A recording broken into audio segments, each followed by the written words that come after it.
गाय के मुख में जब हम रोटी देते हैं, एक रोटी जब देते हैं, या तो गाय के मुख में 16 श्राद्ध में जब रोटी देते हैं तो रोटी को बीच में से तोड़कर, रोटी का जो भाग होता है उसको, मतलब ऊपर से फुलका का परत नहीं निकालना है। रोटी जो सीधी सीधी है ना, जैसे ये रोटी है तो इसको बीच में से तोड़ लिया, 2 भाग विभाजित कर लिया, नीचे वाले भाग में भी थोड़ा सा गुड़ शक्कर रख लिया, ऊपर वाले भाग में भी गुड़ शक्कर रख लिया, एक के ऊपर एक रोटी को रख लिया, वो गाय को दी।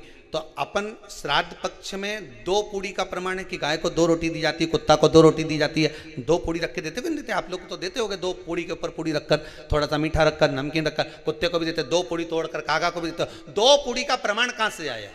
2 भाग रोटी के टुकड़े का प्रमाण कहां से आया? श्राद्ध पक्ष में ही ऐसा क्यों किया जाता है? बाकी के समय पर तो कोई ऐसा 2 पूड़ी का प्रमाण ही नहीं, पर श्राद्ध पक्ष में ये क्यों कहा जाता है कि पूड़ी के ऊपर पूड़ी रख दे, उसमें मीठा रख दे, खीर शक्कर रख दे, गाय को दिया, कुत्ते को दिया, कागा को दिया, ऐसे क्यों कहा जाता है? उसका कारण क्या होता है? उसका केवल एक कारण है, जो नारी ने भोजन का निर्माण करा है, जो घर की बहू भोजन बनाई है, जो घर की बेटी ने भोजन बनाया है, घर की माता ने भोजन बनाया है।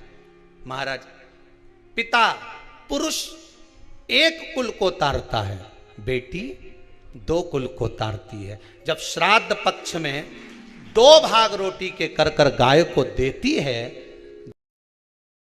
तो 1 भाग तो उसके ससुराल वालों को मिलता है।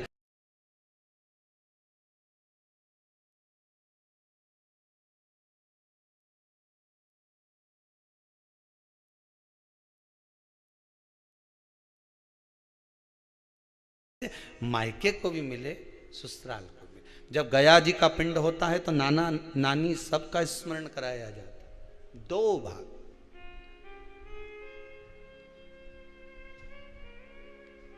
पुण्यता प्राप्त। अब लोगों को मालूम तो है नहीं कि 2 पूड़ी क्यों रखते हैं, उसका कारण वर्णित है शास्त्रों। दोनों पक्ष तारने के लिए, दोनों पक्ष का स्मरण कराने।